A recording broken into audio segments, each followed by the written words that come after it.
계속해서 새 예루살렘 성에 대해서 같이 나눠보고자 합니다. 새 예루살렘 성을 상징으로 보는 그러한 견해들이 오늘 세계교회의 주류가 되었습니다.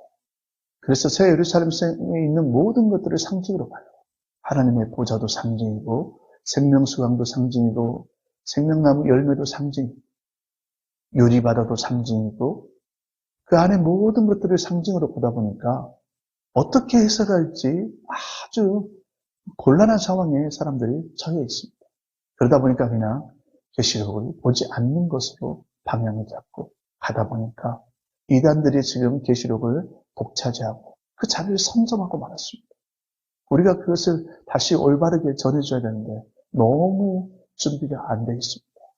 자, 우리는 새 예루살렘 성을 문자 그대로 보는 것이 지혜라고 저는 생각합니다.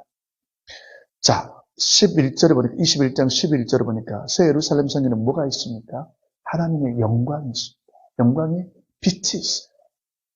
자, 하나님이 계신 곳에는 빛이 있습니다. 하나님과 어린 양의 그 빛이 얼마나 밝는지요. 새 예루살렘 성이 해와 달이 불필요합니다.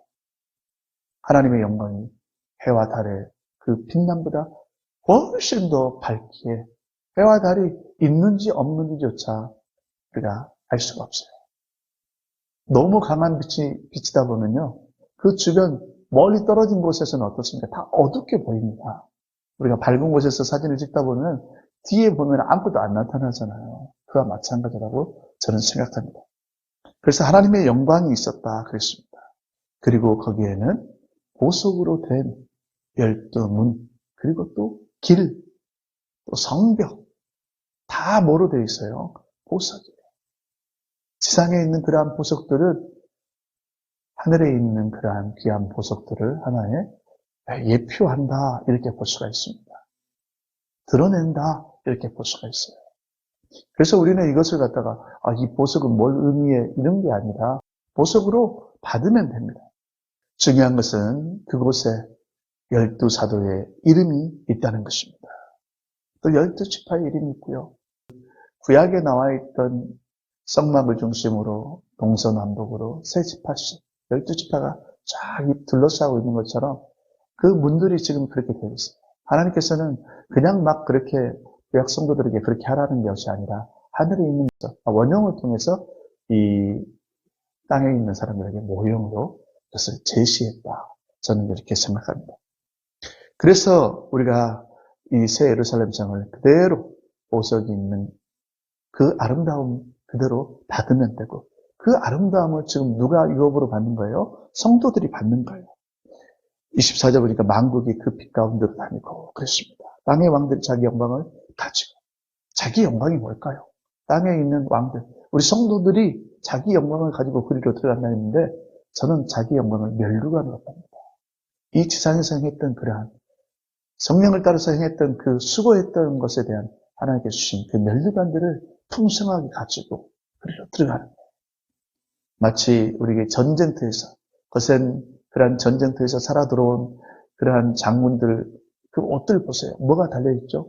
그 수고했다는 그러한 훈장들이 달려있어요. 저는 그 훈장들을 보면요, 우리가 장차 받게 될 그러한 멸류관이 아닌가 이런 생각을 해봅니다. 22장으로 가서 보니까 새 예루살렘 성에 대한 더 자세한 묘사가 있습니다. 하나님과 어린 양의 보좌로부터 강물이 흘러나오고 있습니다. 물들이 흘러나와가지고 강 좌우에 착 생명나무 열매가 매달 그 열매를 맺히고요.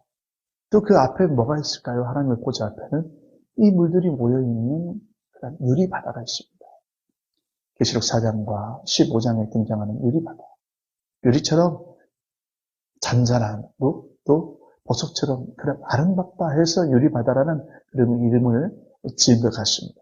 그런 유리바다가 있고요. 제일 하이라이트는 뭡니까?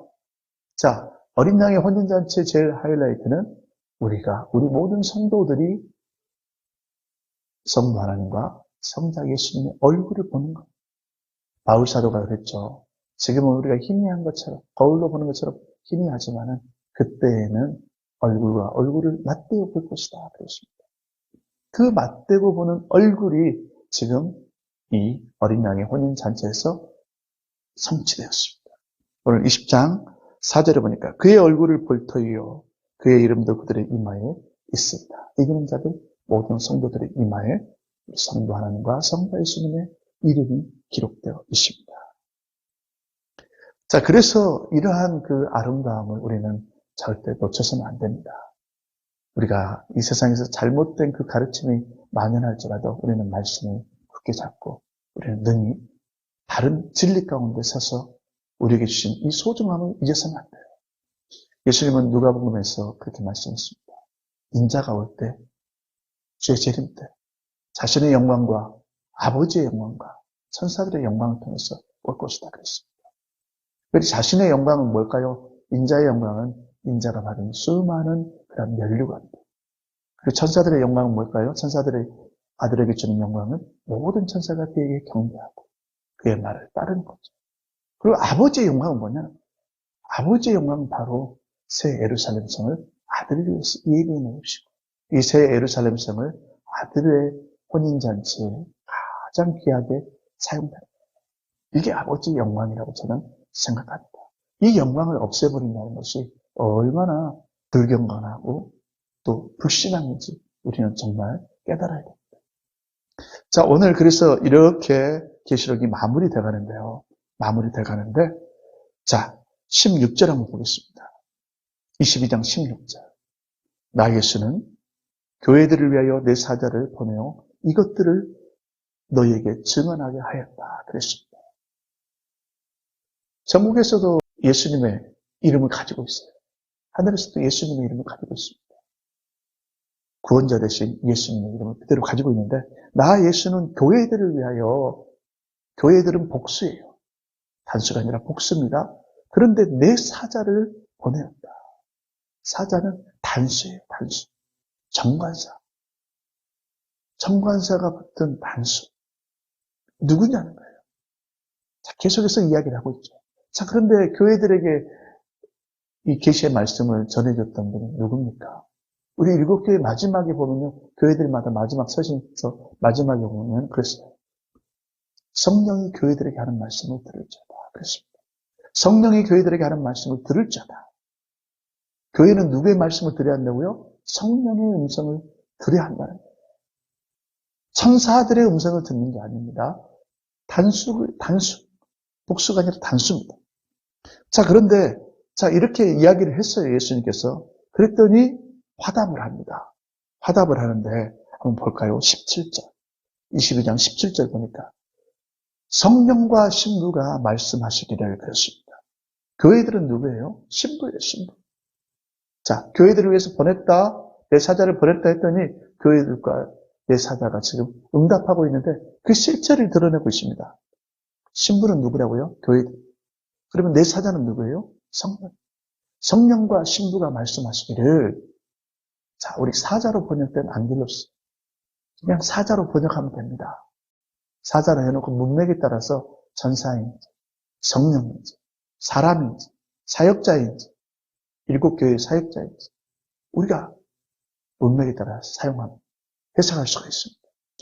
그래서 오늘 22장 17절을 통해서 우리는 줄기차게 이야기했던 이 사자 부분을 우리가 이해하면요, 구약이 풍성합니다. 오늘 우리는 구약에서 성령을 없애버렸습니다. 성도들 가운데 말씀하시는 성령을 없앴는데 그 성령을 없앤 그 단어가 뭐냐면 여호와의 사자예요. 사자, 말라크, 안겔로스. 이 사자에서 성령을 빼버렸어요. 그냥 예수 그리스도인가 보다, 천사인가 보다, 사람인가 보다. 이사야에게 이 세 존재만 놓고 성령을 빼버립니다. 그래서 이사야 63장 9절에서 내 사자를 내 앞에 보낼 것이다. 네 앞에 보낸다. 근데 그 사자가 너희를 구원하고 너희를 안고 너희를 위험에서 구출해낼 것이다. 그리고 바로 따라오는 그 단어가 뭡니까? 성령께서 주의 영이 너희를 인도했다. 너희가 주의 영을 거부했다. 내 사자가 바로 성령이라는 것을 이야기하고 있는데 다 귀를 막고 안 듣는 거예요. 자, 성령이 없이 구약을 해석하다 보니까 어떻게 됐습니까? 많은 사람들이 구약을 갖다가 성령이 없는 그런 책으로 만들었어요. 그래서 아브라함이나 이삭이나 야곱이나 다윗이나 모세나 이 훌륭한 사람들을 자기 스스로 훌륭한 그런 신앙의 생활을 했다. 자수성가형 신앙인으로 만들어버리고 말았습니다. 오늘날 우리가 이렇게 말한다면 다 이단이라고 하죠. 누가 자수성가형 성도가 어디 있습니까? 성령이 주시는 힘을 따라서 다 승리한 것이죠. 구약이나 신약이나 마찬가지입니다. 이런 큰 잘못들이 우리가 이 사자를 바로 보지 못한 데서 나왔기 때문에 제가 줄기차게 이 사자를 강조하고 있다는 것을 여러분이 알았으면 좋겠습니다. 자, 바울이 말한 너희가 하나님의 성전인 것을 너희가 알지 못하느냐. 성도의 성전됨에 대해서 이야기했죠.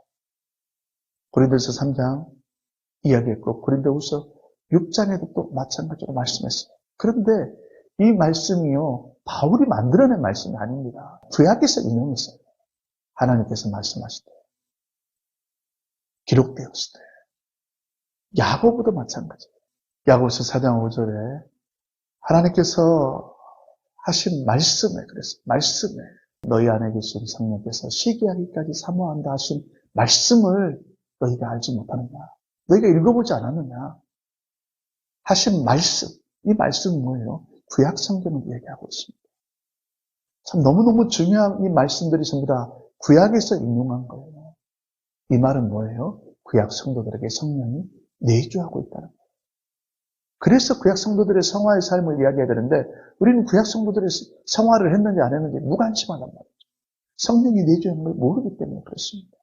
우리는 구약에서 성령을 봐야 됩니다. 자, 오늘 우리 신구약의 구원은 항상 다 동일합니다. 그리스도로 인해서 죄사함을 받고 거룩한 성령이 내주하여서 성화의 삶을 사는 사람들에게, 그리스도 안에 있는 사람들에게, 언약 안에 있는 사람들에게 이것들을 상속을 해줍니다. 이기는 자들에게 주는 상속을 바로 성도들에게 주는 것입니다. 자, 오늘 우리는 이 계시록을 마무리하면서 큰 틀에서만 봤습니다. 구체적으로 조금 더 어렵게 볼 수 있는 부분들, 또 세밀한 부분들이 있는데 그 부분은 나중에 제가 영상으로 따로따로 해서 한번 올려보도록 하겠습니다. 우리가 이 큰 틀에서만 틀을 잡아도요, 계시록 해석에서는 거의 8, 90%다 이해할 수 있습니다. 결코 어려운 것이 아닙니다. 계시록을 공부한 여러분들에게 더 큰 영적인 그러한 안목이 생겨서 성경을 깊이 바라보고 또 힘있게 증거하는, 그리고 폭넓게 증거하는, 광대하신 하나님을 또 만나는 그런 큰 복이 있기를 축원합니다.